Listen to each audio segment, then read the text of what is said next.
Do Senhor, Marcos capítulo 5, versículos 1 a 20, e eu quero a igreja lendo acordada, lendo com vigor, lendo com vida. Eu lerei os versículos ímpares e a igreja os versículos pares. Eu quero que aquele irmão que não pôde estar aqui, está em casa agora, que ele ouça a igreja lendo, mesmo sem ter um microfone particular, tá bom? Marcos 5, 1 a 20. Hoje vamos falar sobre quando Jesus entra em nossa vida. Então vamos para a leitura. Entre mentes chegaram à outra margem do mar, à terra dos Gerazenos.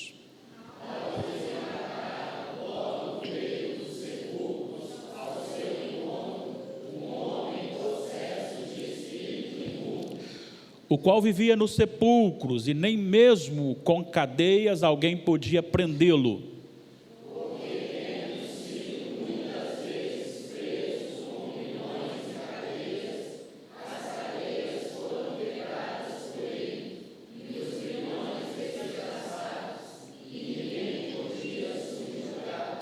Andava sempre de noite e de dia, clamando por entre os sepulcros e pelos montes, ferindo-se com pedras.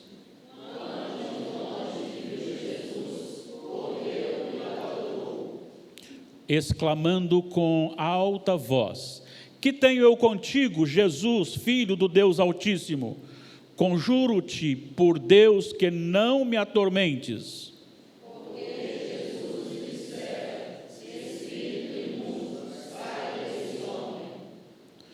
E perguntou-lhe: Qual é o teu nome? Respondeu ele: Legião é o meu nome, porque somos muitos.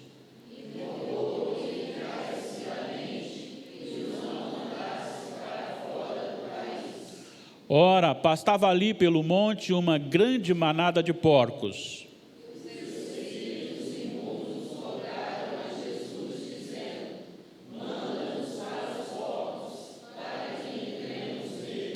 Jesus o permitiu. Então, saindo os espíritos imundos, entraram nos porcos, e a manada, que era cerca de 2.000, precipitou-se despenhadeiro abaixo para dentro do mar, onde se afogaram.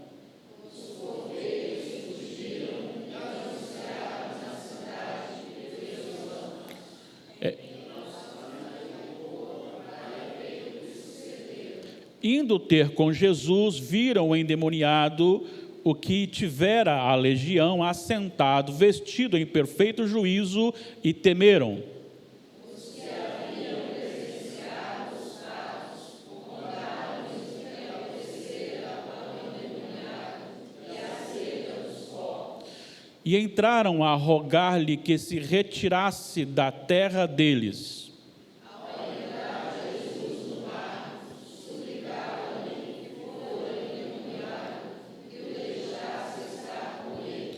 Jesus, porém, não lhe permitiu, mas ordenou-lhe: Vai para a tua casa, para os teus, anuncia-lhes tudo o que o Senhor te fez e como teve compaixão de ti. Então ele foi e começou a proclamar entre Decápolis tudo que Jesus lhe fizera, e todos se admiraram. Que o Senhor graciosamente nos edifique, que Ele nos transforme com a sua palavra, que é poderosa. Amém. Quando Jesus entra na nossa vida. Bom, todos aqui da igreja, membros da igreja, não todos que estão aqui, mas os membros da igreja sabem da nossa origem. Eu venho daquela região próxima a Alto Caparaó, e meu pai, a minha família, trabalhou sempre na cafeicultura. Eu peguei um tempo muito difícil da agricultura do café, quando a gente tinha pouco acesso através de estradas, não tínhamos quase nenhuma tecnologia, e tudo era feito no braço, era feito no pulso. Chovia muito mais, o janeiro era chamado o mês de janeirar, ou seja, capinar a lavoura de café. E normalmente, por chover muito, outubro, novembro e dezembro, o janeiro era de um sol escaldante e normalmente você encontrava um mato muito grande. E era muito difícil, muito pesado. Não só isso, mas também para você colher e transportar a colheita, tanto do cereal como do café, era tudo muito mais difícil. Mesmo chegando os veículos como motorizados, mas eles ficavam muito distantes, e a gente carregava muito peso em longa distância e muito íngreme, que lá é uma região montanhosa. É claro, sempre tem aqueles bonitinhos da turma, quando a gente ia, por exemplo, colher milho, então a gente arrumava um recipiente chamado quiçamba, e ela tinha 2 alças, você colocava aqui no ombro, e então tinha aquele que ia quiçambar, ou seja, ele ia carregar, colher os milhos de quem estava quebrando o milho e levar até um ponto. E normalmente, colheita de milho, você tem também colheita de abóboras. E aí, sempre aquele bonitinho fazia o seguinte, né? O cara chegava, ele colocava, enquanto ele estava colhendo dos outros lá, para encher a quiçamba dele, aí ele pegava uma abóbora grande e colocava dentro do balaio dele, com o milho, e levava e jogava para pesar mais para o quiçambeiro. É coisas de... só para alegrar a vida do quiçambeiro, né? Mas era muito difícil. Eu carreguei muito sacos de café com aproximadamente aí 40, 50 quilos, morro acima, distante. A gente carregava tudo nas costas até chegar a um ponto para pegar com uma picape. Então era muito pesado. Hoje não. Hoje a tecnologia chegou. A tecnologia chegou e eles cortaram muitas estradas, então você não carrega mais peso distante. E o carro vai, o motorizado vai e roda toda a lavoura. Para ter uma ideia, o meu cunhado tem uma picape para puxar café com ar-condicionado. Pode isso? Ele tem. Tá bom demais. Capinar? Não capina mais. Hoje você tem a roçadeira. Então alivia muito, ajuda muito. Você colhe muito mais cereal ou café em menos terreno. Então assim, é maravilhoso. Colher café, no meu tempo ainda de criança, que não faz muito tempo, você jogava no chão, ajuntava aquilo no chão, depois você passava aquilo numa peneira para tirar aquela terra, ia cheio de pedra, você tinha que lavar o café depois que estava seco. Hoje não, hoje você forra, tem uma máquina que colhe, e você vai só jogando e vai caindo dentro de uma esteirazinha, de um panozinho, o café já sai limpinho, já vai limpinho. Aí você chega em casa, você não tem mais problema, você já joga no secador. Dentro de 3 dias o café está prontinho para ser beneficiado e ser encaminhado, se você desejar. Coisa boa é a tecnologia. E aí você olha e diz o seguinte, pergunta para eles se eles querem voltar naquele tempo da dificuldade. Claro que não. Sempre quando temos uma boa transformação, algo que é para o bem, nós não queremos retornar ao passado. Eu quero justamente pensar com você sobre essa questão daquilo que Jesus faz, daquilo que Ele opera quando Ele entra na vida da pessoa. E uma vez que Ele entra de verdade na vida da pessoa, automaticamente tem algumas coisas importantes que nós vamos destacar mais no final aqui. Vamos lembrar do nosso tema? Plantando o Evangelho e colhendo vidas transformadas. Qual é o objetivo desse ano? Evangelizar o meu familiar, o meu vizinho, o meu próximo, o meu bairro, sem deixar de evangelizar também ali os ciganos, a Albânia, a Mongólia, a Guiné-Bissau, a França e as arenas, sem deixar de falar para os refugiados. Então, falar tudo ao mesmo tempo, esse é o nosso objetivo. Então, por isso, vamos pensar um pouquinho sobre o que Jesus faz e quando Ele entra, o que acontece na nossa vida, tá certo? Vamos voltar para o nosso texto aqui? Vamos falar um pouquinho aqui sobre este homem endemoniado. Ele vai aparecer no primeiro momento e no último momento dessa descrição do texto. Por gentileza, meu diácono, deixa eu ver. Não, está aqui. É porque colocaram num lugar diferente. Eu não tinha visto, eu preciso dessa água aqui para me ajudar. Obrigado. já está aqui. Se fosse água de coco, eu daria dois agradecimentos. Como é só água comum, só um agradecimento. Estou falando isso porque eu fui numa igreja que o pastor recebe água de coco. Boa dica para os diáconos aí, tá bom? E é doada, tá? Não é comprada com dinheiro da igreja, não. Os diáconos doam para o pastor água de coco. Eu deixo até quem for pregar em outro dia beber também da água de coco, tá bom? Isso é uma bênção para a gente. Então vamos lá. O endemoniado. Veja bem umas coisas interessantes. Eu quero que você vá comigo aos textos, porque ele está registrado esse episódio dos 3 evangelhos. Primeiro vamos para Mateus. Vamos lá. O que Mateus fala deste homem? Capítulo 8 de Mateus, versículo 28.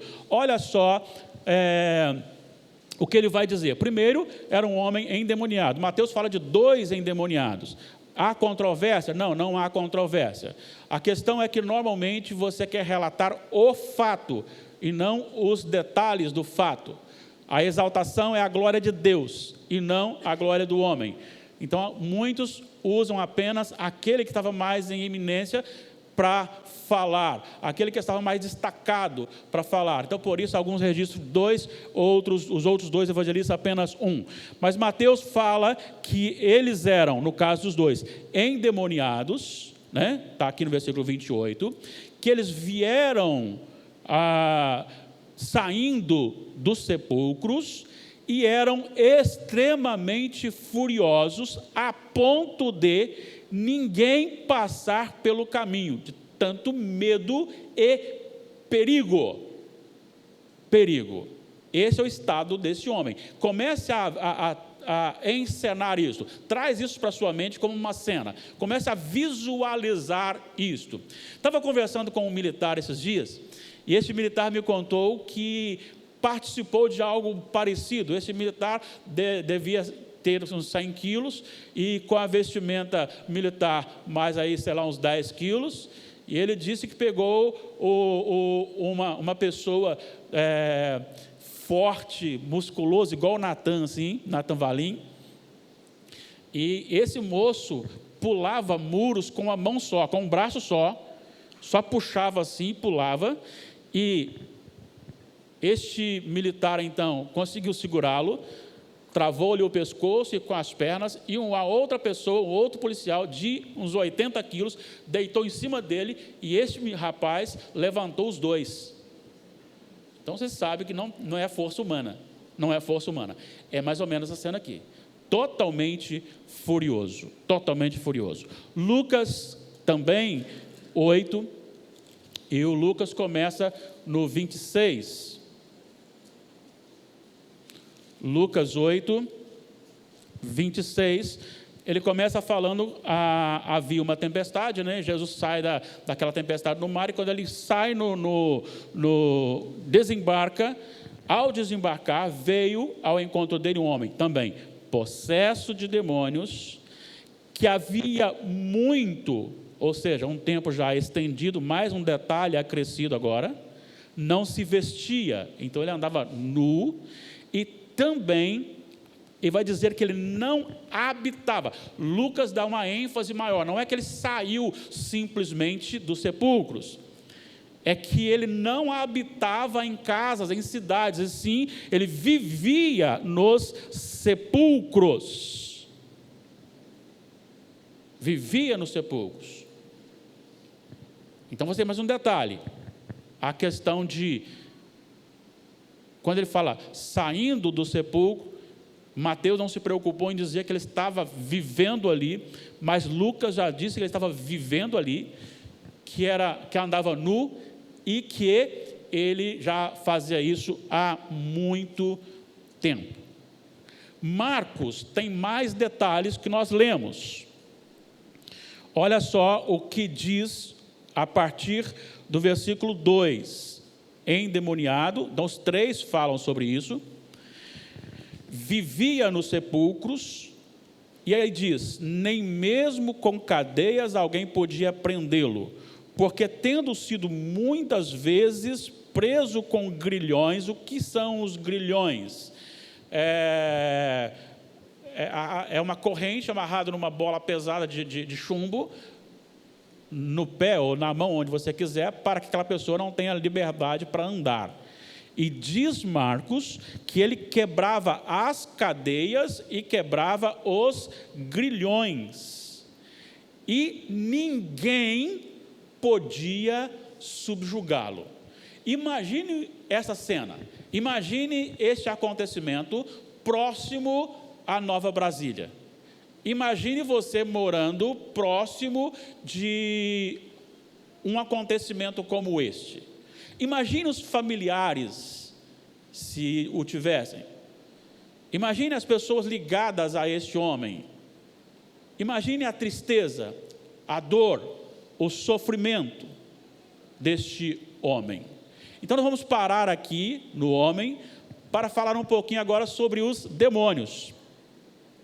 Lucas diz que eram muitos demônios. Marcos também fala sobre isso, dizendo que uma legião de demônios. E para você ter ideia, vai dizer que eram quantos porcos mesmo? 2.000. Então, uma lógica humana falada aqui, seriam mais de 2.000, pelo menos, demônios. Certo?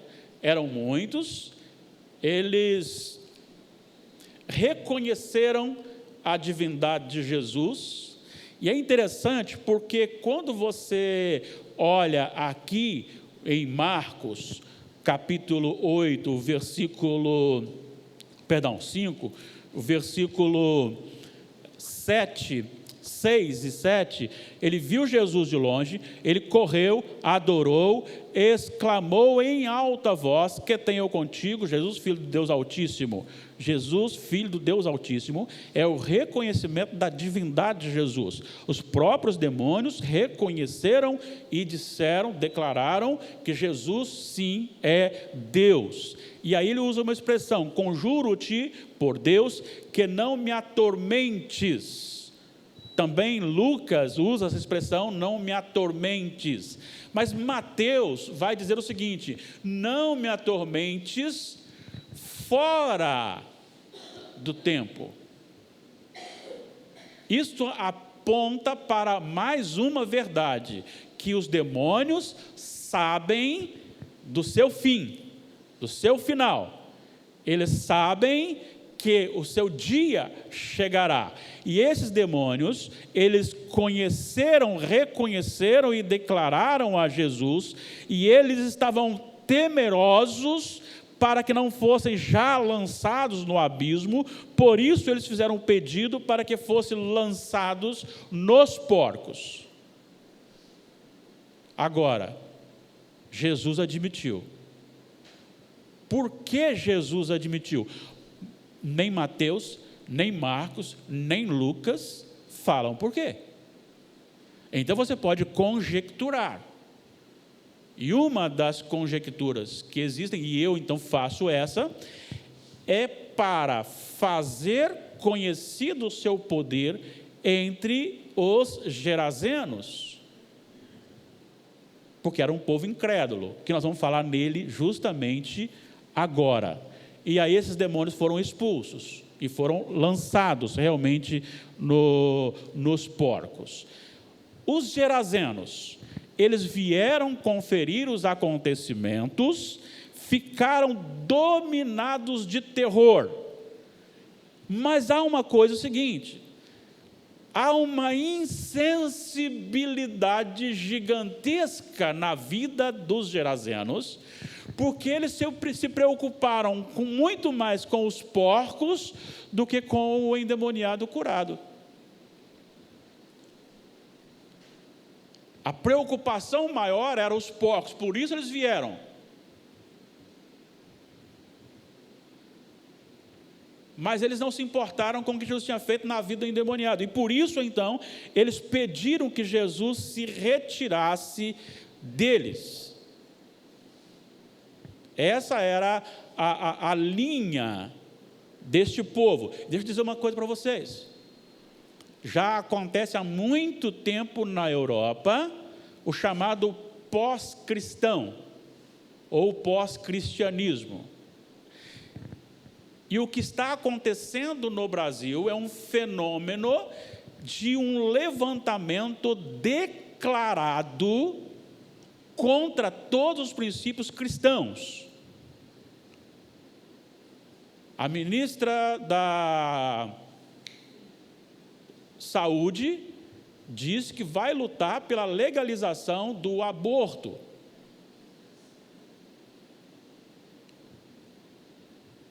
Já anunciou isso, vai lutar pela legalização do aborto. Não sei que quantos viram a saudação dos ministros tomando posse. Qual foi? Bom dia a todas, bom dia a todos, bom dia a todes. É uma afronta à língua portuguesa. A ideologia de gênero sendo dizendo, nós estamos anunciando isso. Não é da agora. Eu estou dizendo que aconteceu agora os fatos, mas isso já vem há muito tempo. Quem aqui sabe, para nós era um absurdo você dizer assim, fulano de tal é um ateu. Hoje você convive com um número gigantesco de pessoas que declaram não crer em Deus e não existe Deus. Agora você volta para o endemoniado, eis agora endemoniado.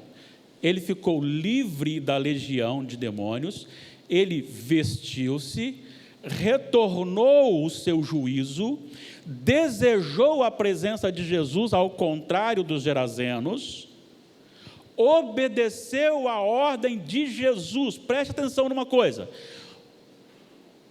isso aqui é algo que me incomodou para a pesquisa.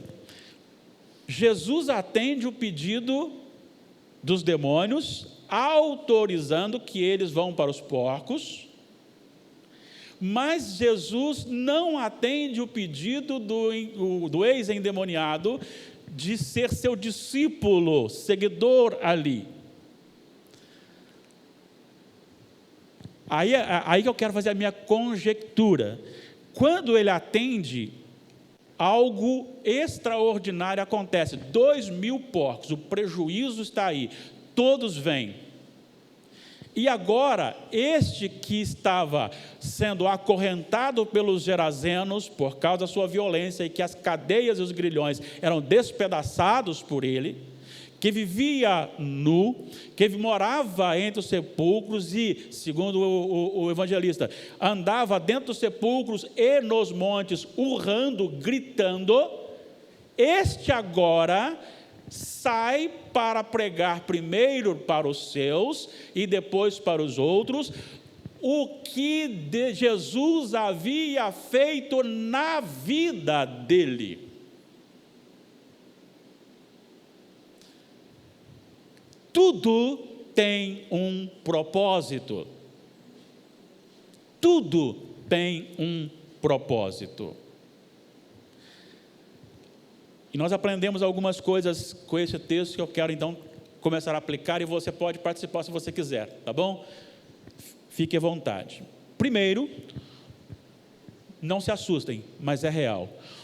Todos os que estão sem Jesus hoje, muito embora a sua aparência seja educada, espiritualmente, na alma, são tão violentos ou violentam os mandamentos de Jesus da mesma forma que aquele endemoniado estava fazendo naqueles dias. É assustador, não é? É assustador. Sabe aquele seu vizinho educado, mas que não tem Jesus? Espiritualmente, em relação aos mandamentos de Deus, quando ele não os aceita, quando ele se rebela sobre, ele está no mesmo estado deste homem. Rebelar-se contra os mandamentos de Jesus, isto é, desculpe o termo, é uma idiotice. Rebelar-se contra os mandamentos de Jesus é uma loucura.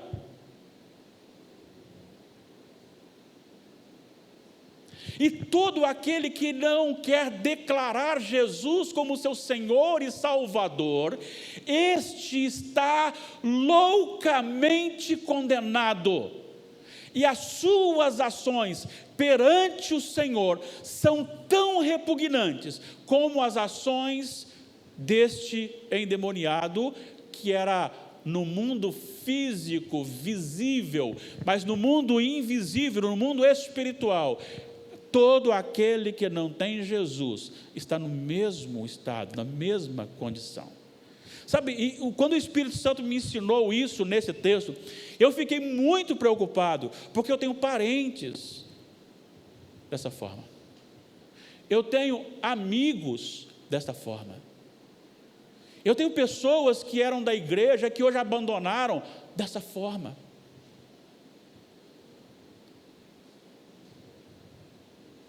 E aí, o que eu vou fazer? Eu vou terceirizar a evangelização? Vamos dar oferta para os missionários, e aí minha consciência tranquila. Eu ia até comer um lanchinho, mas não vou comer não, porque eu estou muito bonzinho hoje, estou muito crente, então vou dar uma oferta missionária para que eles preguem o evangelho. Deus quer o seu dinheiro para mandar para lá, para missões, se você não faz aqui. Não, Deus não quer, por favor. Nós precisamos fazer sim, mandar para lá sim, mas precisamos fazer aqui. O estado daquele seu vizinho, daquele seu familiar, daquele meu vizinho, daquele meu familiar que não tem Jesus, é o mesmo estado desse endemoniado no mundo espiritual. É a mesma condição. Por quê? É porque é como se ele jogasse para fora os laços que nos unem a Jesus. Quer ver dois textos? Eu não posso demorar muito aqui, né? Oxi, vamos lá. Salmo 2.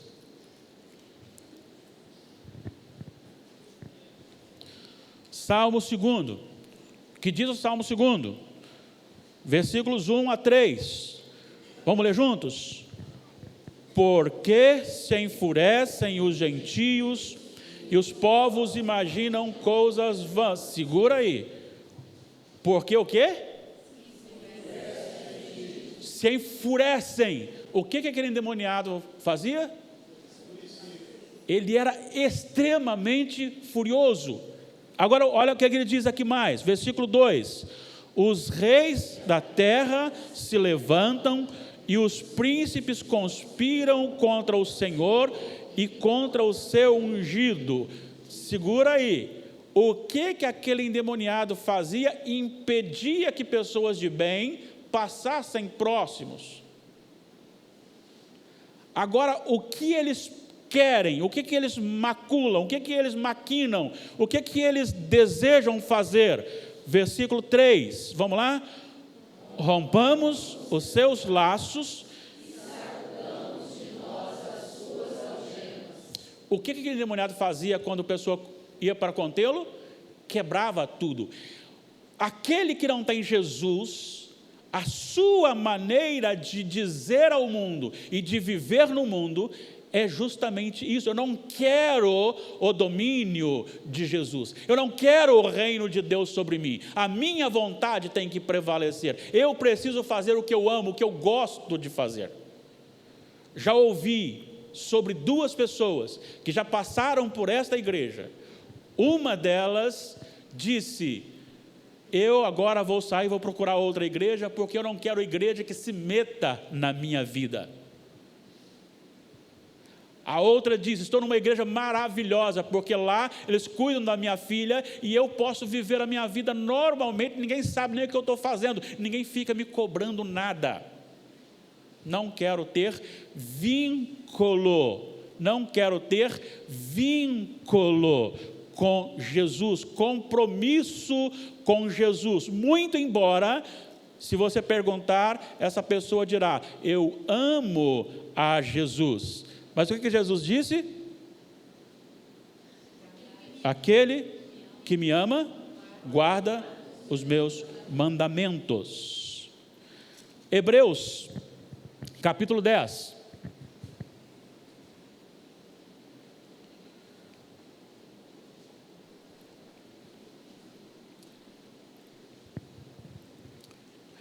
Deixa eu dizer uma coisa para você: quando a pessoa fala para você que você não precisa congregar, está contra a Bíblia.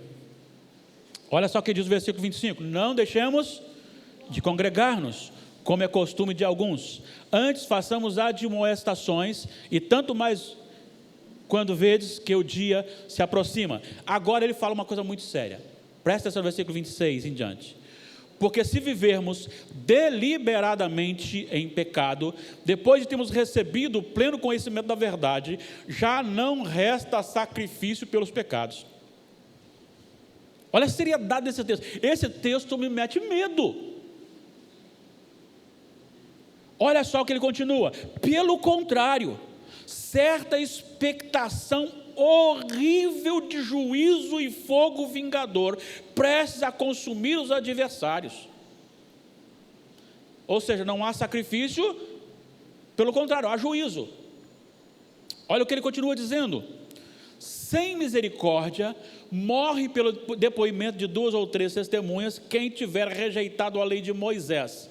De quanto mais severo castigo julgais vós, será considerado digno aquele que calcou aos pés o Filho de Deus e profanou o sangue da aliança, com o qual foi santificado, e ultrajou o Espírito da graça.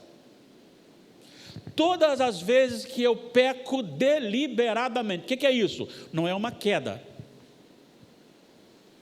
não é, e eu não acabei falando mal de alguém, não devia ter falado, Senhor me perdoa. Mas quando eu sei que é pecado e vou fazer, quando eu sei que eu não posso ter minha esposa, mas resolvo ter um relacionamento à parte, eu estou fazendo, sei que é pecado, mas vou fazer.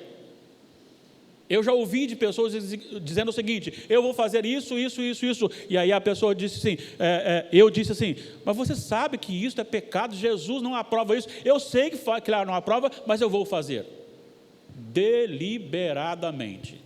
Eu já ouvi, eu já conheço, mas eu vou pecar. Eu vou pecar.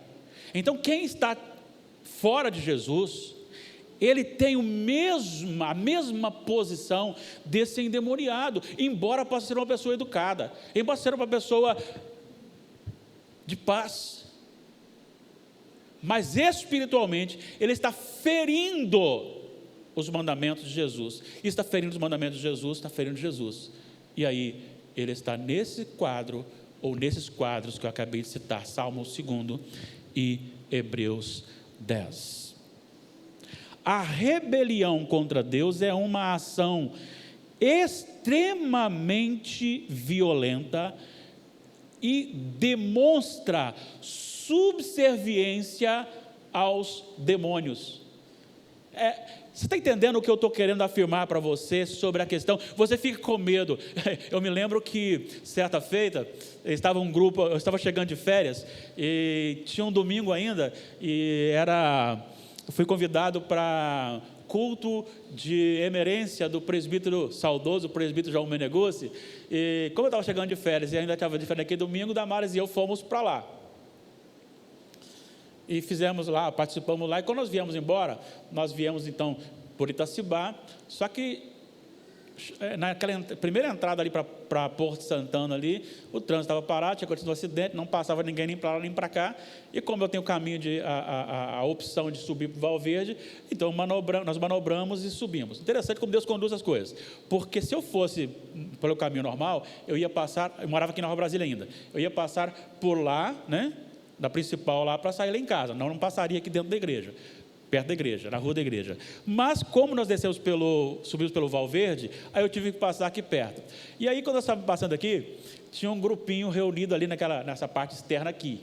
Estava dentro do cercado do templo.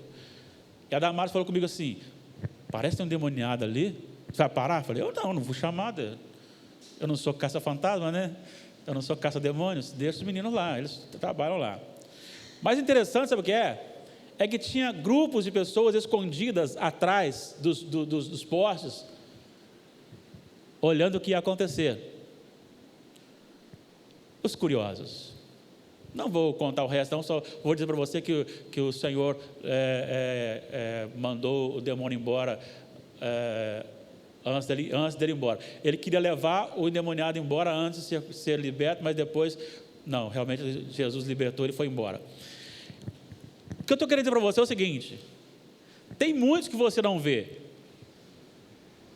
mas eles estão subservientes aos demônios.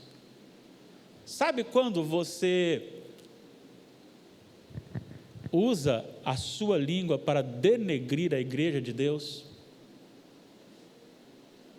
Sabe quando você usa a sua língua para você falar mal do seu irmão como crente? Nossa, fui na igreja hoje, o presbítero passou perto de mim e nem falou um oi. Mas também aqui é presbítero, já viu como é que a filha dele está andando? Você percebeu? Não tem autoridade nenhuma para falar nada. E começa, blá, blá, blá, blá. E aí os filhinhos estão crescendo. Você está sendo um agente do demônio. Nossa, o culto hoje estava chato, você viu? Está aguentando mais aí culto. Mas também, e começa a falar.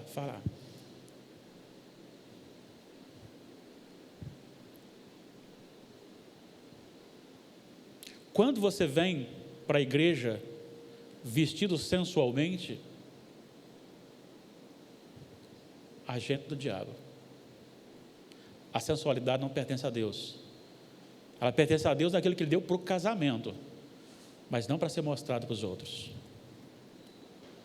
Confesso a vocês que está difícil de andar na rua, não é verdade? Para a gente que teme ao Senhor. Que a maneira como, para nós homens, as mulheres se vestem, para vocês mulheres, os rapazes se vestem para ir para a academia. Não só para a igreja, nas Redes sociais. A maneira como nós estamos nos portando, será que realmente revela que nós pertencemos ao Senhor? Ou será que nós estamos rebelando contra Deus? Eu quero Deus desde que Ele esteja do meu jeito. Lembra daquela menina Marquezine, alguma coisa Marquezine? Ela disse que Jesus é maneiraço. Ele só abraçava as prostitutas, ele só tomava refeição com os pecadores. Agora, os crentes que são chatos, porque você não pode, é uma visão errada de Jesus, né? Eu quero Jesus desde que Ele esteja de acordo com a minha interpretação. Quem está dominando a minha vida é Jesus? Não. Vou citar mais uma vez o que Jesus disse em Lucas 6,46. Ele faz uma pergunta: por que me chamais Senhor, Senhor, e não fazeis o que eu vos mando? Senhor Jesus, Ele é o meu Senhor, mas eu ando como eu quero, eu falo como eu quero, eu trabalho como eu quero, eu compro o que quero, eu me porto como eu quero, e se isso interferir na minha vida, eu vou procurar a minha ou o meu Jesus, vou criar o meu Jesus.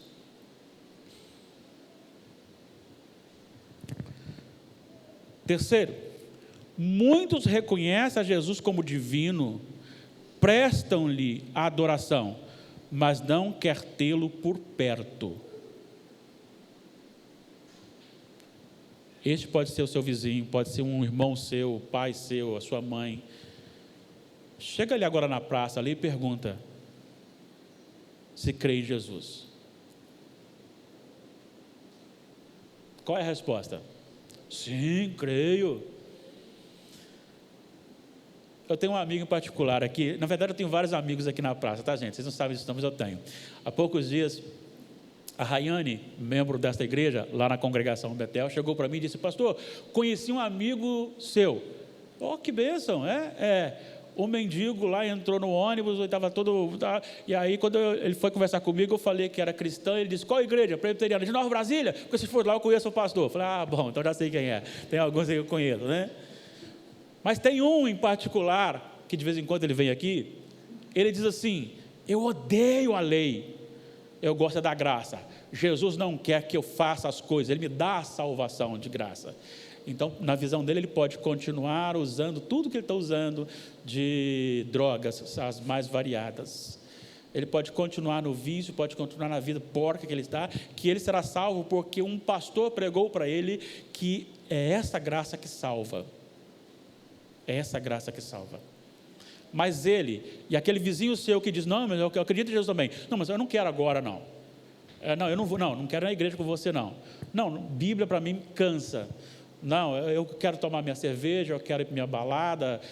Hoje me deu uma tristeza muito grande no coração, porque a gente está nesse mundo que a Nina leu aqui na oração de Jesus, a gente está nesse mundo, e quando eu levantei era mais ou menos 5h30, 5h40, e estavam chegando duas jovens bonitas, que aparentemente, não apresentavam embriaguez, mas aparentemente passaram a noite toda na balada, e uma delas estava de meia, sem o tênis, tirou o tênis, e estava entrando, o piso todo sujo, né? O chão sujo, rua suja, e passando duas jovens lindas, tão podres, desculpa, espiritualmente falando, tão podres, tão feias.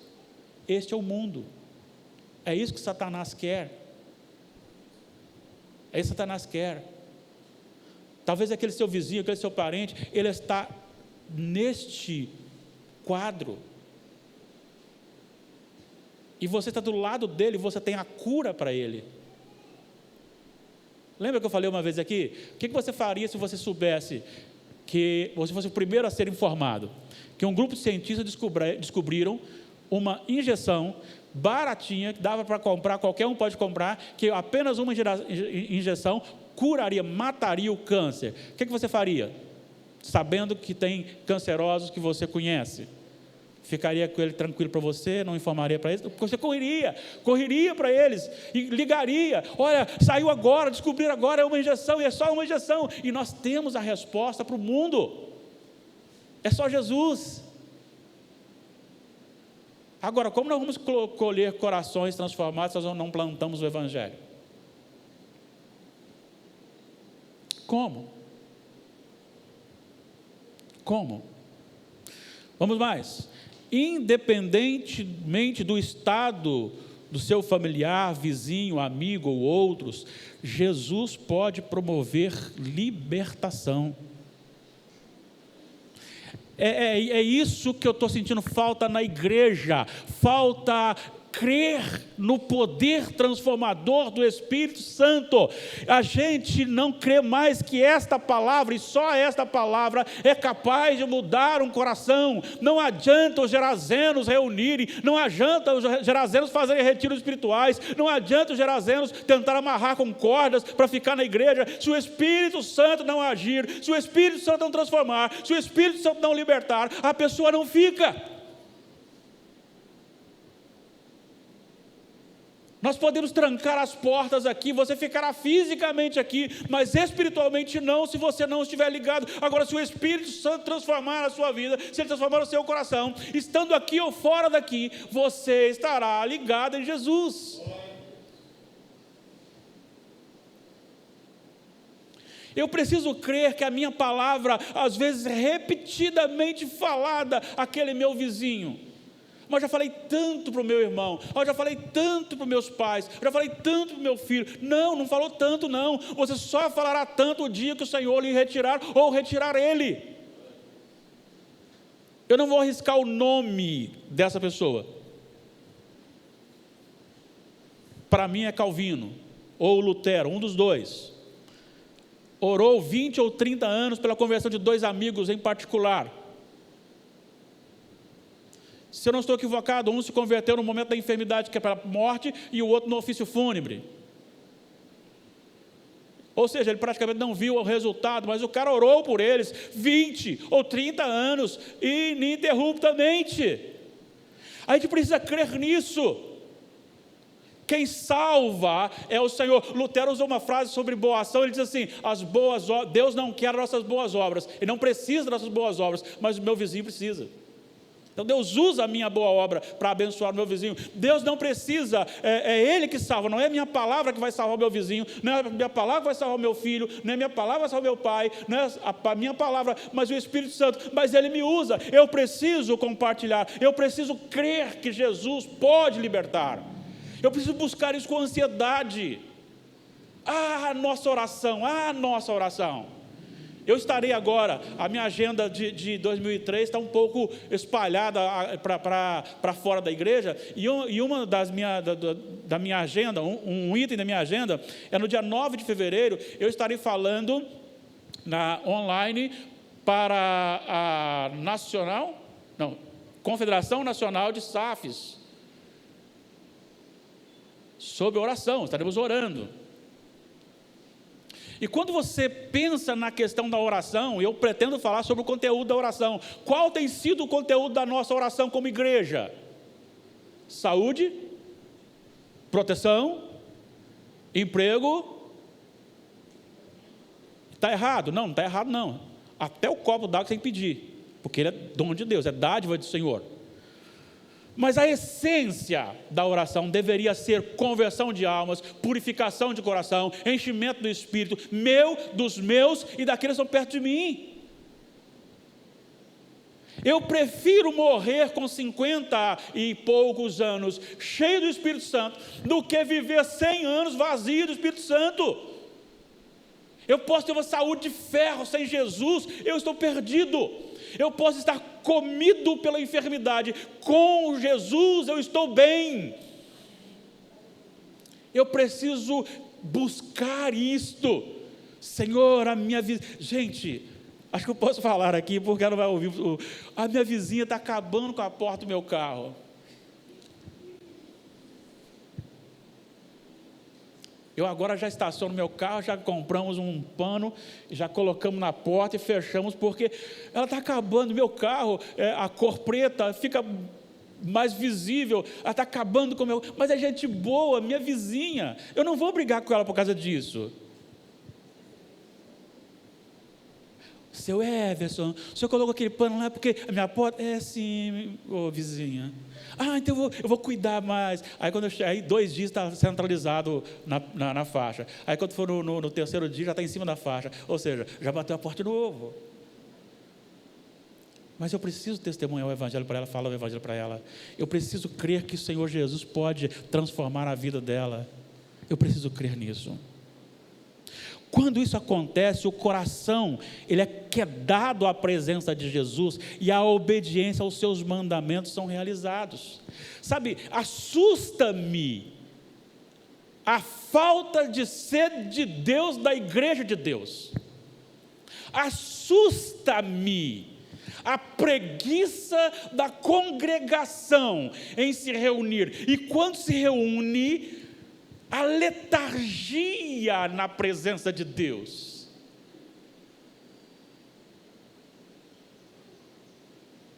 Posso ouvir uma glória a Deus? Não, é misericórdia agora. É misericórdia. Por isso que estou falando. Olha, irmãos, é triste, eu leio aqui, eu vivo aqui, mas eu me acostumo com isso e perco a alegria da salvação. Eu quero fazer um estudo aqui do Salmo 84. Eu quero porque é o seguinte, irmãos, eu aprendi com os meus pais. Meu pai tem 86, vai fazer agora 87 anos, minha mãe 84, vai fazer 85 anos agora em maio, os dois, um dia 22 de maio, outro dia 25 de maio, a minha mãe completa 85, meu pai completa 87. Eu aprendi a amar, estar com os irmãos. Casamento de William e Natália, tem quase 5, né? Tem 4 anos, tem quase 5. Então meu pai estava com mais de 80, e a minha mãe estava com 80. Eles vieram para aqui, e o meu irmão, ele está trabalhando, plantando uma igreja em Luisburgo, uma cidadezinha de Minas Gerais, e ele, vamos embora, que a mãe tem que entrar aqui, vamos embora. E eles saíram depois do casamento aqui, e foram. Chegaram lá debaixo de chuva, já era 2 horas da manhã. Lá a escola dominical começa às 8h30. Dos que vieram, quem estava na escola dominical todo dia? 2. Quem? Meu pai e minha mãe. Pode ser religiosidade? Não, é amor por estar junto. É amor por estar junto. Não pode fazer isso a religiosidade, aí está errado. Mas se eu também tenho preguiça de me reunir, se eu não gosto de me reunir, tem coisa errada. Por quê? Porque quando Jesus entra no coração, a primeira coisa é como esse moço disse aqui: eu quero estar com o Senhor. Deixa-me estar com o Senhor. Eu preciso estar com o Senhor. Eu quero a tua presença. Então o povo de Deus precisa amar, rodear-se da palavra de Deus. Olha o que o salmista diz: quanto amo a tua lei. Olha só, é por isso que eu quero pregar no Salmo 84. Olha só como é que ele fala aqui. Isso é espetacular, isso é maravilhoso. Isso precisa ser retomado pelo povo de Deus. Quão amáveis são os teus tabernáculos, Senhor dos exércitos. A minha alma suspira e desfalece pelos átrios do Senhor. Gente, nós na adolescência, lembra disso? Quando passava aquela menininha bonitinha, que você estava interessado nela, paixão na adolescência,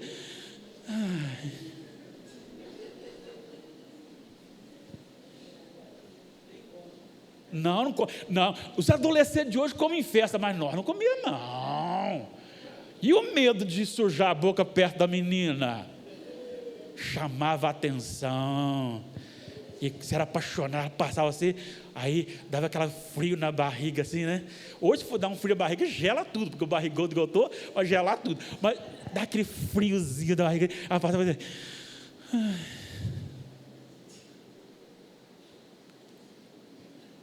Desculpa, uma palavra mineira aqui. Doidinho para chegar no próximo evento para rever.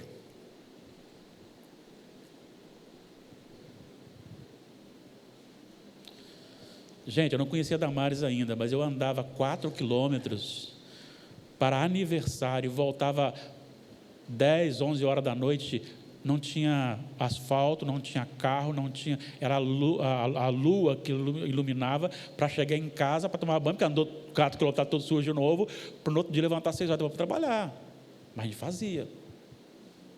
Ele está dizendo aqui: a minha alma suspira, a minha alma anseia, a minha alma deseja o Senhor.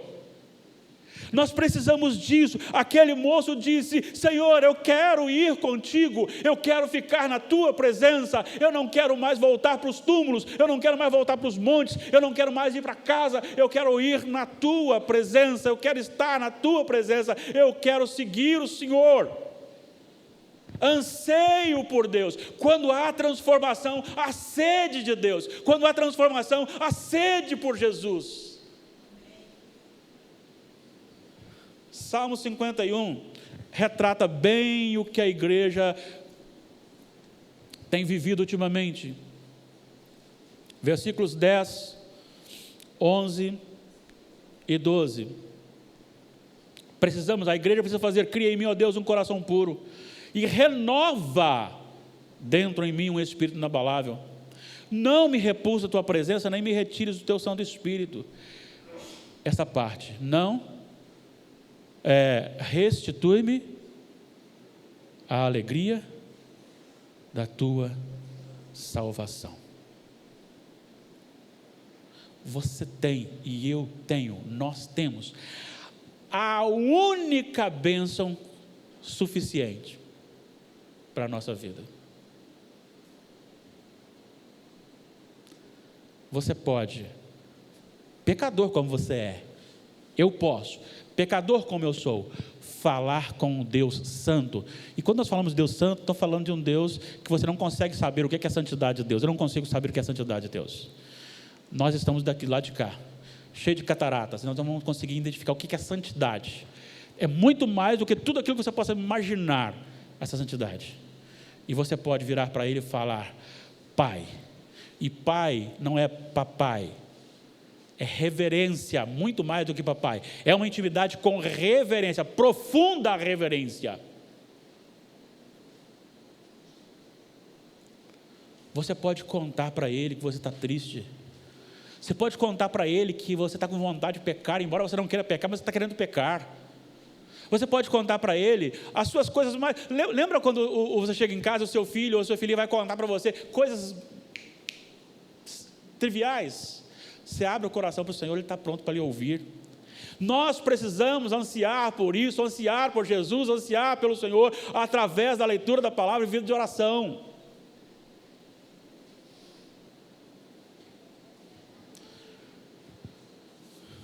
Para encerrar, uma vida salva por Jesus quer contar a boa notícia a todos os que se encontram cativos por Satanás. Começando em casa e se estendendo a todos possíveis de ser alcançados. O mundo precisa saber que há salvação para o perdido. Deixa eu dizer uma coisa para você. Jesus virou para aquele moço e disse assim: vai para onde? Para a sua casa, para os teus. O primeiro campo missionário e mais desafiador é a sua casa.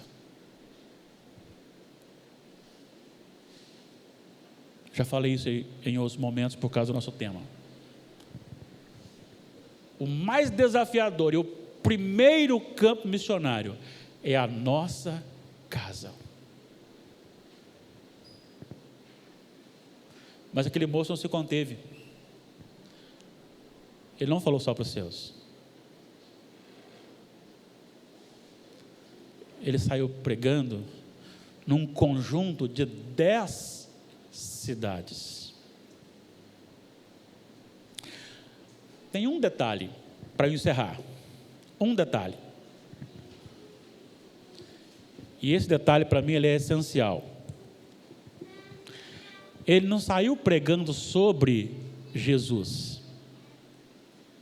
Ele não saiu pregando sobre o que Deus fez na vida de Moisés, do povo de Israel, na vida de Davi, na vida do povo de Israel através dos profetas. Ele não falou lá o que Deus tinha feito na vida de Elias. Ele saiu pregando o quê? O que Jesus havia feito na sua vida.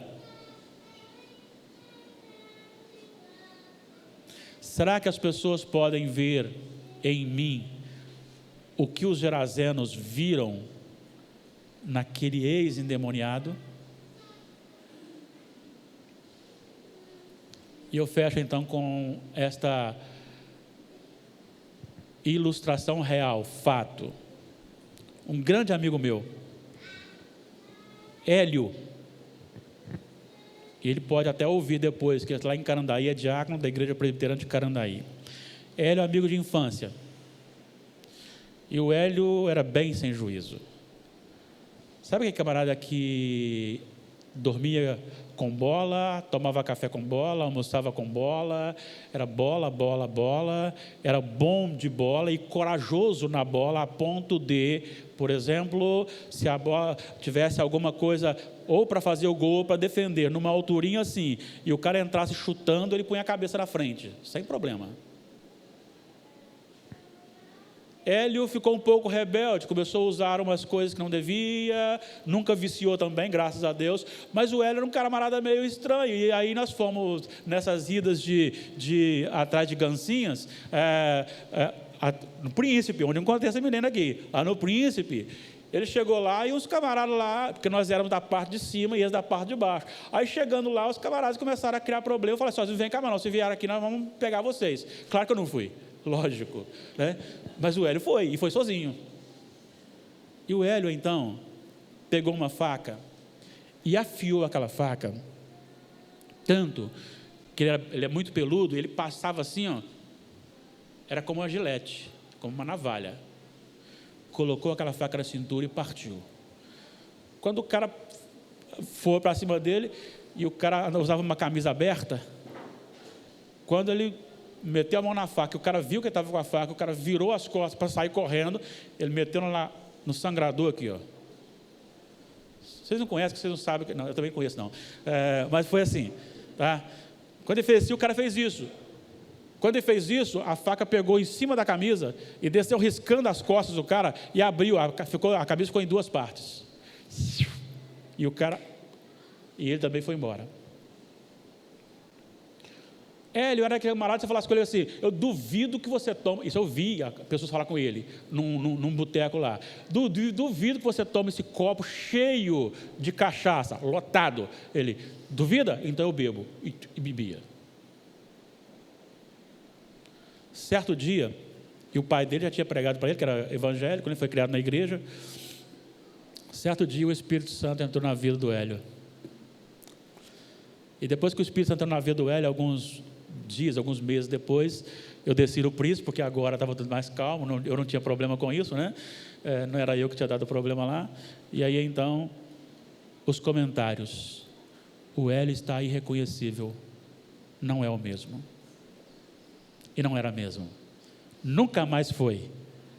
Foi agora e é agora o Hélio do Senhor. É o Hélio servo do Senhor. É o Hélio amável. É o Hélio manso. É o Hélio evangelizador, trabalhador, servo fiel do Senhor. Não desista dos seus. Não desista dos seus. O seu familiar é uma preciosidade que você tem. E, com certeza você não quer que ele vá para o inferno. Então não desista dele. Se Deus vai salvá-lo ou não, é da economia de Deus. Mas quanto a nós, não desanimamos. Vamos evangelizar, vamos falar. Mas não adianta falar e não viver.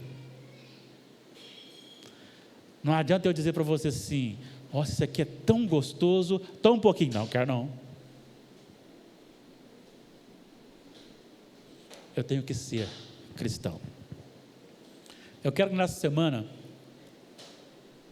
para você plantar e colher, eu quero que você marque, para você e Deus, para quantas pessoas você vai falar do que Jesus fez na sua vida. E quem sabe, hoje à noite, ou no outro dia, você vai trazer o seu familiar, o seu vizinho, ou um amigo, dizendo assim, eu estou trazendo. Se cada um aqui tomasse uma pessoa para discipular, durante este ano, nós colheríamos, sim, muitas vidas transformadas, porque Deus ama, ordena e honra aqueles que proclamam o Evangelho. Quão formosos são os pés sobre os montes dos que anunciam as boas novas de salvação.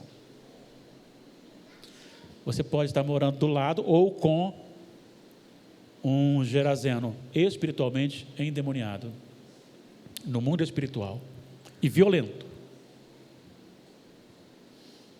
Você hoje é desafiado a crer primeiro que esse Evangelho é capaz de libertá-lo. Fazer com que esse Evangelho chegue até ele. E pedir a Deus que transforme a sua vida e ser um instrumento abençoador para isso. Alguém quer falar alguma coisa?